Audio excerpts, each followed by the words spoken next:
Thanks for joining everyone. As you should know, we will be talking about Prime Day today.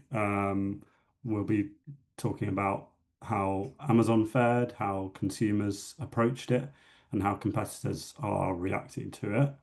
I'll jump straight into the structure for today. So, as I mentioned, firstly, we'll be talking about Prime Day's role in the retail calendar and why it is important. Secondly, I'll be taking you through a bit of a closer look at the impact for Amazon and their performance. Third, we will see how the event is transcending Amazon and what it means for the wider retail ecosystem. And lastly, rounding up what we've gone through into learnings and opportunities for Q4 and beyond.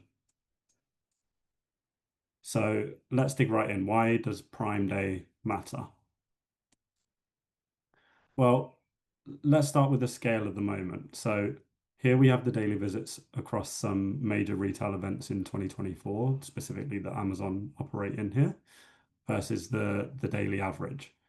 So in 2024's July edition of Prime Day, Amazon saw nearly 118 million daily visits, which was a 54% jump on its average daily visits across the year. That puts Prime Day ahead of even Cyber 5 at a daily level for Amazon specifically, which is a major milestone. Now, if we look at that across the broader marketplace landscape, Cyber 5 still leads overall, but that gap is closing. And what this really tells us is that Prime Day has become a new kind of peak. It's not just a warm-up act for Q4, but it's become a destination moment in its own right. And the implication of this is clear. Mid-year can no longer be treated as a second-tier season. Prime Day carries its own weight, its own urgency, and its own planning demands. And whether you are Amazon, you compete with Amazon, or you sell via Amazon, you need to be involved. And what's even more striking is how Prime Day continues to outperform broader industry trends. So here we can see how daily visits are trending full year, or in the case of 2025 H1 versus Prime Day. So we've seen overall site traffic decline year on year, both for Amazon and the wider marketplace sector as a whole. When I say wider marketplace sector, I'm talking about sites like Amazon, Walmart, Target, these kind of retailers. But traffic during Prime Day consistently performed better than those annual trends. So looking at Amazon here in 2023, full year decline of 1.8%, but Prime Day was only down 1.5% on 2022, and so on. It's defying gravity. It's even in a tougher climate as e-commerce continues to find its new normal post-COVID and the pandemic, and through various economic woes, it's consistently performing better than the full year. And in 2025, we saw something new. Marketplaces outside of Amazon actually grew faster than Amazon. That's a clear sign that Amazon's grip on Prime Day, the retail event that it created, may be loosening slightly. As more retailers start to lean into mid-year promotions and consumers become more value conscious, the impact of Prime Day is becoming more evenly distributed. This is no longer just Amazon's show, it's a broader ecosystem moment. Zooming in onto that consumer mindset, we can see just how much economic anxiety is shaping behavior. We asked 1,000 US consumers who planned to participate in Prime Day various questions around their intentions and current situation. And nearly half of them told us that they plan to spend less this Prime Day due to financial concerns. But at the same time, many utilize the event to stock up on essentials and stretch their budgets further at a time when they might be feeling a bit of a pinch. That tension point between both caution and opportunity shaped how both consumers and retailers approach the event. We saw brands and Amazon extending deal windows, which softened that urgency and gave people more time to weigh up decisions. The key point here is that value still rules the roost, but urgency alone won't drive that spend. Flexibility, timing, and empathy with the shopper mood right now are critical levers. And one important behavior to note is the timing of research by consumers. So Only around a third of consumers start researching more than 2 weeks ahead of Prime Day, and most wait till quite close to the event, meaning that decision-making process does happen in a very tight window. But even if they don't purchase right away, this research period plays a longer game. It plants those seeds in the consumer's mind, shapes their preferences. It heavily influences what shoppers return to during Q4. So this isn't just a transactional moment between shoppers and retailers.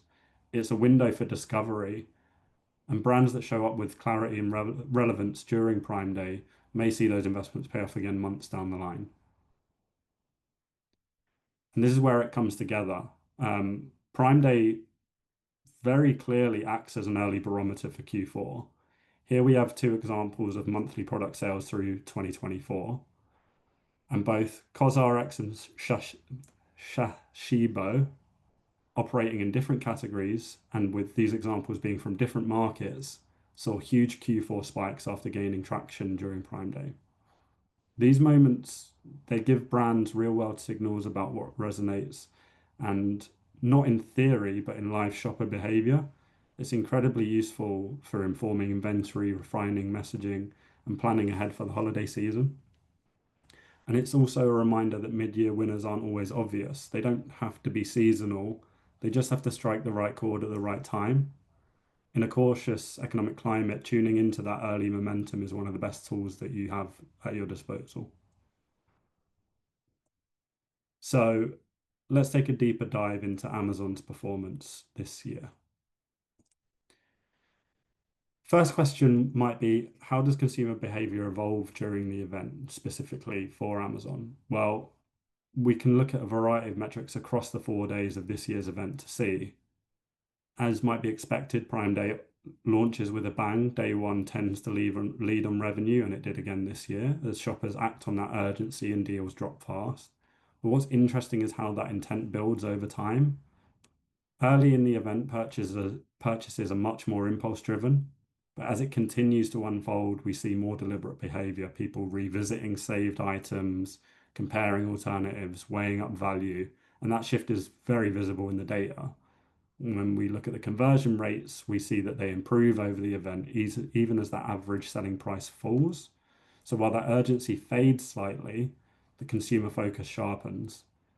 Key takeaway here is front load your strongest offers, but be ready for those slower, more considered decisions that can drive greater volume later on. Now, if we look at category performance, how various categories perform year over year in terms of unit sale and revenue growth, we see a clear shift in where shoppers are putting their money. Electronics is still the biggest driver in absolute terms, but it's no longer the growth story. Instead, categories like home, clothing, personal care, they're the ones leading in both unit sales and revenue growth. And the common thread here, again, is that value and everyday relevance. Shoppers are focusing on practical, comfort-led purchases, looking for looking for and purchasing things that enhance daily life without necessarily carrying a high price tag. And it speaks to those changing priorities. People are still spending, but they're spending differently. And for those in these growing categories, that shift isn't just a Prime Day opportunity, it's something to carry forward into Q4 planning. Now, here's the headline moment for Amazon. For the first time, Prime Day matched Cyber 5 in US revenue, reaching $14 billion. That makes it the strongest Prime Day ever, not just in scale, but in strategic importance. And part of that is because Amazon expanded the event window, allowing more times for shoppers to convert. But this is more than just a longer sale. What we're seeing is more evidence of this calendar shift. Prime Day acting as its own Q4 style peak and changing how people shop, how brands should budget, and how retail momentum plays out across the year. One final point here, the average selling price was down 7% from 2024. Another signal that even amid strong spend, shoppers are becoming more strategic. It's not just about getting a deal, it's about getting the best value available to them. So, what about outside of Amazon? How is the wider retail landscape reacting and capitalizing? It's easy to think of Prime Day as a single brand event, but the reality that we touched on prior is that it creates ripple effects, sorry, across the wider retail landscape. We can see a clear halo effect here. Shoppers are in market, they're actively browsing, comparing, looking for alternatives, and that creates uplift across other retailers. Electronic specialists in particular stand out. As I mentioned, it's the key category for Prime Day in terms of unit sales and revenue. And the category has consistently seen more than 18% traffic growth during Prime Day across the past 3 years. Other marketplaces also benefit, but to a lesser extent. But that uplift isn't guaranteed. Fashion, for example, tends to see a dip. So this isn't a rising tide that lifts all boats, as it were. It's a moment that rewards relevance. You need to show up with the right offer in the right category at the right time. If we zoom in on specific players, we continue to see that it's not just Amazon capturing attention during Prime Day. Walmart and Target both saw solid year-on-year gains in traffic across both web and app as shoppers explored their options. But these aren't just passive visits. The increase in traffic aligns with stronger offers, more strategic positioning, smoother customer journeys from these competitors. It shows that competitors no longer see Prime Day as Amazon's event, that they too can compete, and showing up with that clarity and a value-driven proposition can win you share. Now, what's interesting is not all this uplift was paid for. Taking a look at how this traffic uplift trends against the uplift in PPC spend shows some valuable insights. Walmart and Target both saw strong traffic growth during Prime Day without materially increasing their PPC investment above what it already was. And this solidifies that organic halo effect I talked about around the event. Shoppers are already in market, the intent is high, so just being visible and relevant at the right moment can pay off. However, if we look at Best Buy, we see a different story. They increased their paid media spend but saw a much smaller lift in traffic. So clearly, more budget doesn't automatically equal more visibility and more impact, especially during these high intent periods. The takeaway here again is that performance during prime led moments is driven less by spend and visibility and more about timing and relevance. The opportunity isn't about outbidding Amazon, and it would be an expensive task if it were. It's about tapping into the shopper mindset that's already in motion, making sure your offer cuts through when that decision's being made. This becomes even clearer when we look at an example of AirPods and Best Buy. Best Buy launched their deal on the AirPods Pro 2 a day before Prime Day kicked off and quickly gained some solid ground. But as soon as Amazon's deal kicked in and price matched, the share quickly consolidated back to Amazon. And that's a consistent pattern we see. Shoppers will cross shop, but if the alternative isn't clearly better, they may as well default to the convenience. And that means matching price is no longer enough if it ever was. You need a point of difference, whether that's loyalty perks, bundles, better fulfillment, or category expertise. Retailers who lean into what makes them unique and make that value obvious at the moment of decisions are the ones who actually convert high intent traffic into real share. So, what can we learn from all of this? Where does the opportunity lie going into Q4 and beyond? Well, Amazon still dominates Prime Day, there's no surprise there, but that dominance is no longer total. Around half of shoppers have planned purchases in place before the event, but they're still browsing, they're still price checking, they're still open to alternatives. We saw clear gains in traffic and conversion for other retailers. Most journeys start on Amazon, but few are ending there by default, and with the event now stretched across 4 days, that historical urgency of the event is lower. That creates space for consumers to explore, compare, and make more deliberate choices. For competitors, this is the opening. The window is there, but you only capitalize if you show up early. Matching Amazon's discount isn't enough. You need smart targeting, smart positioning, and a value story that stands out. If you weren't present, that spend didn't vanish, it went to someone who was. So, what about execution? Well, just running a deal, again, doesn't guarantee results. In consumer electronics, If we look at Best Buy, Target, and Walmart here, three retailers that compete within this category against Amazon, and one of the most competitive categories, if not the most competitive category, we can see clear differences between the retailers.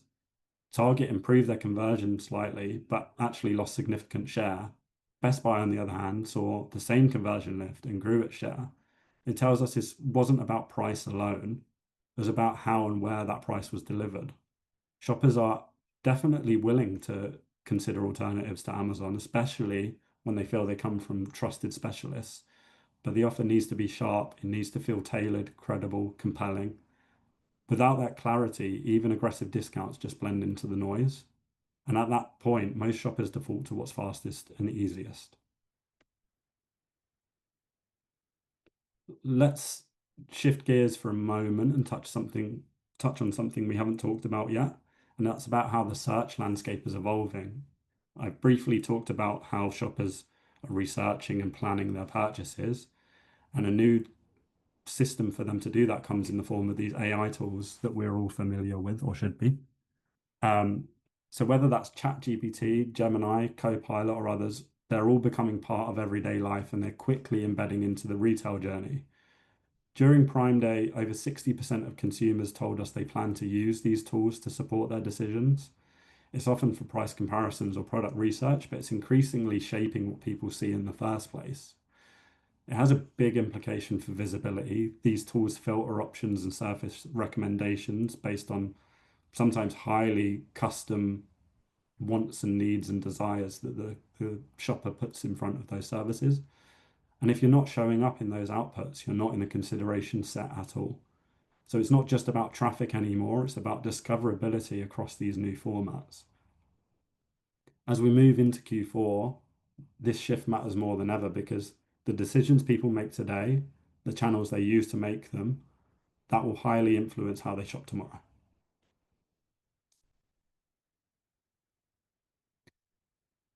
So let's round off by looking ahead to Q4 and why Prime Day gives us a clear read on what could break through later in the year. So we've already talked about those two previous examples, two products that gained momentum mid-year last year and then saw huge Q4 success. But that pattern isn't rare. When shoppers start paying attention in July, that interest carries forward. This year, Ninja looks like one to watch. Several of their key products, particularly the viral creamy, saw big growth in Prime Day unit sales, not because they were heavily discounted, but because they hit that sweet spot of utility, quality, and price. And remember, we already saw that home and personal care categories are outperforming electronics. Ninja is right in the middle of that trend, and consumers are taking notice of that. The key takeaway here is that Prime Day isn't a spike, it's a signal. We said the brands and products that break through in July often end up leading in Q4.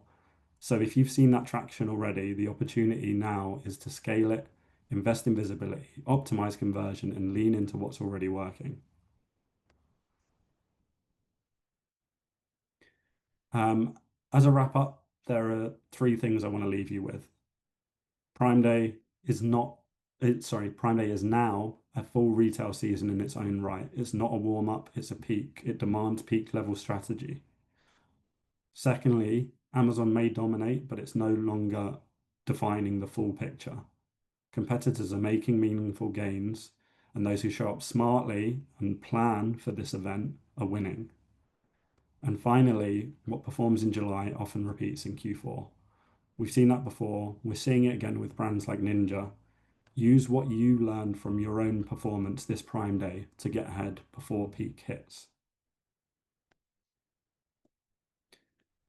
And finally, if you haven't read it already, you can scan this QR code to be taken to the full Prime Day report that we released a few weeks ago. That covers both this US data and the UK and the regional differences between the two. Thank you all very much for attending. I hope you found it useful and interesting. If you have any questions on anything you saw today, please reach out to your relevant contacts here at Similarweb if you have them, or even to myself via LinkedIn or email, and I'll do my best to answer them.